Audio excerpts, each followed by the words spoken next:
Bicara tentang Halloween Effect sendiri, kenapa saya sangat excited sekali dengan bulan Oktober, terutama tahun 2020 ini, tahun Crash. Bulan Oktober ini adalah bulan bottom. Kadang-kadang meleset dikit di September atau di November. Pengalaman saya beberapa tahun ini kadang di September, kadang di November, tapi sering terjadi di Oktober. Bahkan Oktober ini bukan hanya Oktober beberapa tahun terakhir. Oktober dari tahun 1929 itu udah menjadi bottom market. 29 Oktober 1929 kalau nggak salah itu Black Tuesday. Entah tanggalnya benar nggak, tapi kalau bulannya udah pasti. Nah, itu menjadi bulan bottom. Nah, banyak orang-orang takut, waduh bottom, jatuh dong, takut. Ingat dong, kalau udah bottom, berarti setelah bottom apa? Naik. Nah, berarti bulan Oktober ini adalah kesempatan. Apakah setiap tahun di bulan Oktober, market akan selalu jatuh di bottom? Belum tentu, ya. Jadi, tidak setiap bulan Oktober itu market akan selalu berada di bawah, di bottom. Karena kalau marketnya tahunnya bukan tahun crash, kan ada siklus besar, ada siklus menengah, ada siklus kecil. Jika tahun yang kita lewati ini bukan sedang dalam siklus besar, bukan sedang crash dalam siklus besar, itu biasanya Oktober juga lempeng-lempeng aja. Contohnya kayak tahun 2017 bulan Oktober ya lempeng-lempeng aja, September ya lempeng-lempeng aja, baru 2018 kemarin juga turun dalam gitu. Tapi teman-teman, tahun ini 2020 merupakan tahun crash ya, dimana jarang banget terjadi saham BCA itu turun sampai 40%. Terakhir saya cek itu terjadi di tahun 2008. Jadi I'm very excited untuk menyambut bulan Oktober di tahun ini gitu. Peluangnya apa aja? Nanti saya akan share buat teman-teman semua.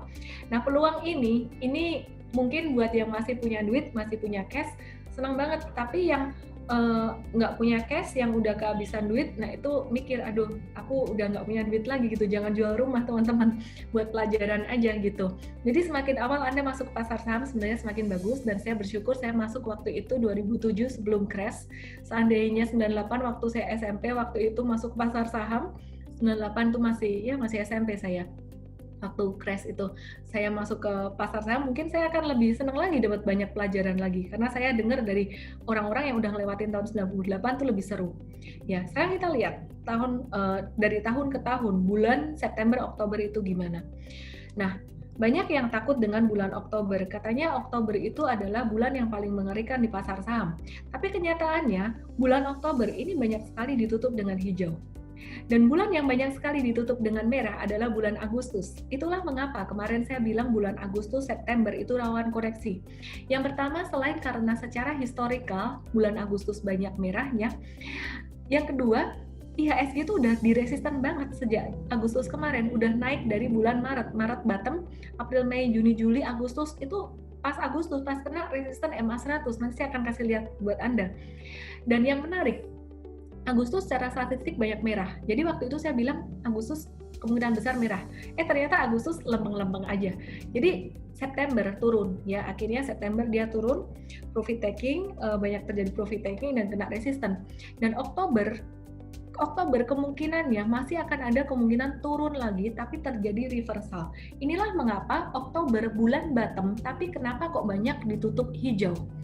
Dia banyak ditutup hijau karena seringkali terjadi reversal di bulan Oktober, dan November, Desember seringkali menjadi bulan yang lebih bagus ya. Nah, untuk winter ini aku bacain aja ya, artinya semuanya ini apa. Winter return itu lebih tinggi daripada summer. Summer itu kalau katanya sih banyak orang-orang di barat mereka pergi berlibur, summer holiday itu lama, sehingga mereka lebih memilih untuk mengamankan saham-sahamnya, masuk ke obligasi. Kalau strategi fund manager, mereka masukin ke obligasi. Ya, jadi saham-saham cenderung turun dari Mei sampai ke Oktober gitu. Baru kemudian masuk ke bulan-bulan Oktober, mereka buyback Oktober, November.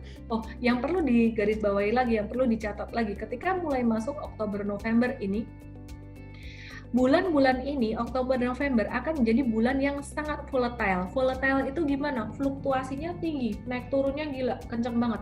Nah, disinilah para pemula biasanya akan stres. Kenapa? Karena kalau trading itu akan banyak cut loss, terutama kalau swing trading. Bahkan kadang-kadang kita super trader udah beli breakout dengan volume yang bagus pun masih bisa juga kena fluktuasi kayak gitu. Maka dari itu saya mencoba meminimalisir resiko dengan money management. Nanti saya akan ajarin money managementnya. Last week saya udah ajarin. Jadi money managementnya tahun ini lebih dibanyakin untuk investing instead of trading. Oke, teman-teman perhatikan. Ini bulan Oktober dari tahun ke tahun. Di mana dia menjadi bottom. Nah, ini bulan Oktober dari tahun ke tahun. Memang ada beberapa tahun yang dia tidak bottom, seperti contohnya tahun-tahun ini. 2004, 2006, 2007. Ya, ini tahun naik. Nah, kemudian 2008, kemudian ini 2008 ini turun, dia di bottom.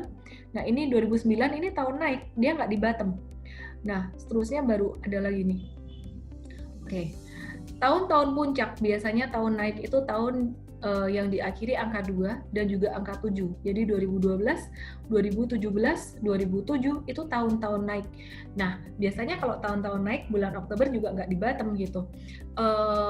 Kalau tahun-tahun yang turun aja, tahun turun itu contohnya kayak tahun 2008, tahun turun itu kebanyakan setelah angka 7 dan 2 ya. Jadi tahun 8 dan tahun 3 itu banyak banget terjadi.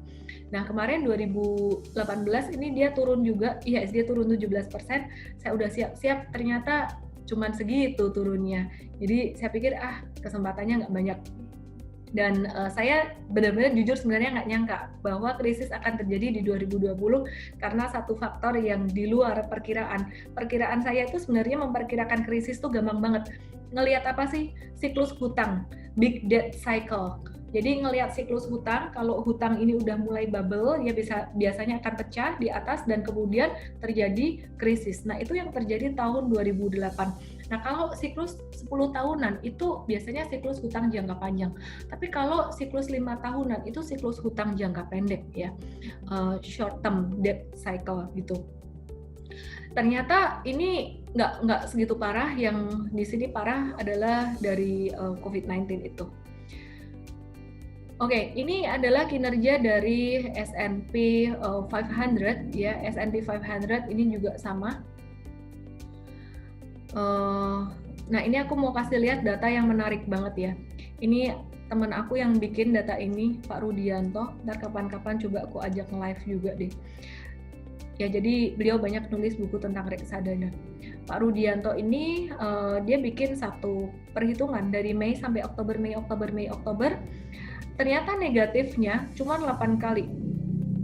Ya, Mei sampai Oktober ini 8 kali. Return positifnya 13 kali. Nah, tapi kalau dilihat dari Oktober sampai Mei, ternyata return positifnya lebih besar.